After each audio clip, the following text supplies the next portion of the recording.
Well, you friends are a hard act to follow, but I'll give it my 10 minutes worth. First, I want to point out your program. Yeah. That's got me sort of leaning over That's that Dion fella. and Dion with this kid with his finger in his face at the drug fair lunch counter in Arlington, Virginia. Now, I grew up in Arlington, and folks said, "Oh, Arlington, that's not the South." Well, folks, the state law was the state law. It covered Arlington, too. And Robert E. Lee was my homeboy. That is the South. What brought me to feel I needed to be involved in things? My mama was from rural Georgia, not quite as far south as Joan's mama, but it was Georgia. And the society, the religion, the customs all taught segregation and superiority and inferiority. But I didn't really buy into that. Every summer, we'd go down and see Grandma for a couple of weeks in this town called Oconee. Now visualize, Oconee is a lumber town, company town, one dirt road with the railroad track running down the middle of it. The train was called the Nancy Hanks. Y'all know who Nancy Hanks was? Abraham Lincoln's mother. That added insult to injury to the white folks down in Oconee. Now the black folks lived off this road that went off this dirt road, and yeah, we had our name for it, but the folks who lived back there called it the Porters. I found that out this year when I got back for the first time in 60 years.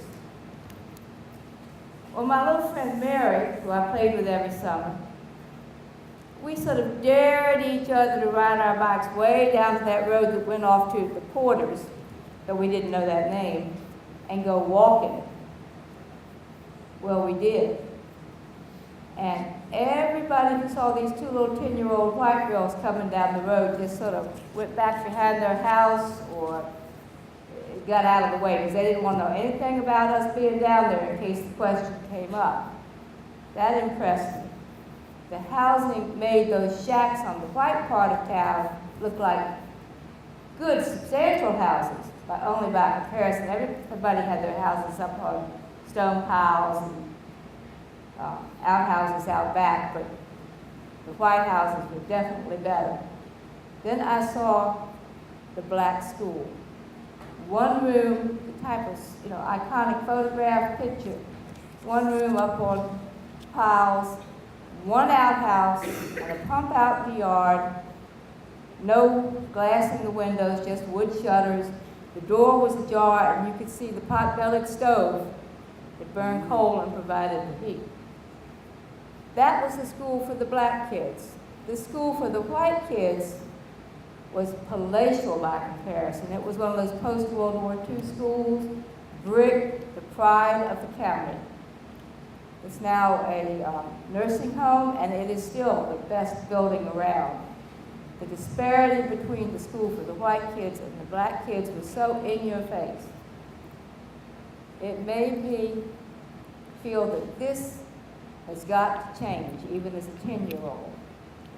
This was, we talked about we're all Americans. In Sunday school, we'd memorize verses, good old King James, love thy neighbor as thyself, do unto others as you would have them do unto you. And then if we could say it right, we got a gold star in our Bible. I had a good collection of gold stars from learning about how we should live and treat people. And it was clear as day we were a pack of hypocrites. That's wrong to be hypocritical. It's lying. That's a sin. And I resolved by the age of 10, between my Sunday school teaching and my walk back into the Porters, that when I, as a Southerner, had the chance to do what I could to help make the South the best that it could be for everybody, I was going to seize the moment. That didn't really come to be, out there in action until I was a college student.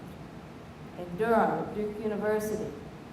And the sit-in started in Greensboro, and Durham was the second behind it. Our Presbyterian chaplain on campus told us on the quiet that next week there'll be some students from North Carolina come visit and talk about the demonstrations, but don't tell unless it's somebody you think really will want to come.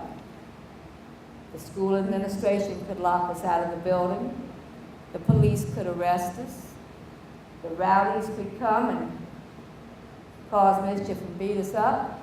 It could be dangerous for the word to get out. But these well-dressed, well-spoken students from North Carolina College came and explained to us about things. And then, lo and behold, they invited us to join them on the demonstrations. Well, a handful of us did. So I got this little arrest record. The school administration was very upset. We would have been expelled except the university professors, with their association, kept the administration from expelling us. But, I did not need this aggravation. My mother had picked Duke University for me because it was a prominent school and safely segregated, she thought. So we parted company. North Carolina College students said, "Oh, we haven't heard anything from those guys up at Howard." This was before cell phones and all this instant communication. "We haven't heard anything since our big gathering at Easter. If you're going back to D.C., find out what they're doing. Go up there to Howard. And if they're not doing anything, get them going." Now, I'm from Arlington. Do I know where Howard University is? No! But I did find it. Turned out there was going to be a meeting that night or the next to plan sit-ins in Arlington. Well, I was right welcome. I was from Arlington, and I had a little record, of sit-ins in jail, so I was experienced. So Dion and I ended up at that sit-in at the lunch counter, and we've been friends ever since, with a few little lapses of communication, 40 or 50 years worth. But we're back together again, and his wife is my friend. So that's really what brought me into the civil rights movement. When I saw what happened in Georgia, because remember my family's from Georgia, with Charlene Hunter and Hamilton Holmes at the University of Georgia. That's in the same general area my family was from originally. I thought, this is not integration. Just 2 or 3 black students at a time going through this, pardon the French, hell, excuse me, young lady. But, tear gas, mobs, police escorts off campus. This is not integration. It has to be a two-way street. So I will apply to historically black colleges, and if I get accepted, I'm ready to go back to school, first and foremost as a student. And Tougaloo College accepted me. That's just north of Jackson, Mississippi. The Freedom Riots got me, not at my cost, a ticket into Jackson. The state of Mississippi put me up with free room and board for the summer at Parchman. I got out just in time to go to campus. And the rest is history. I did graduate, and then I came back to D.C., but it's the best decision I ever made, and I say we still have to keep on keeping on, because when Jimmy Lee Jackson was killed in Selma, and years later, the state trooper was brought to trial, and he said in his defense, "I thought he was going for my gun." Fast forward 50 years to Ferguson. What did that cop say? "I thought he was going for my gun." So we've come a long way, but we still have a long way to go.